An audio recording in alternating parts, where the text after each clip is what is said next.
How to reorder quick setting panel link up Pro on Samsung Galaxy S26 Ultra.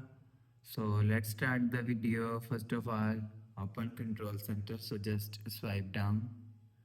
Now here, so simply just click on this pen icon. So after click on this pen icon, so if you want to reorder quick share panel, so you will see. So if you want to reorder, so just click and hold on. You will see. You will select space from here. So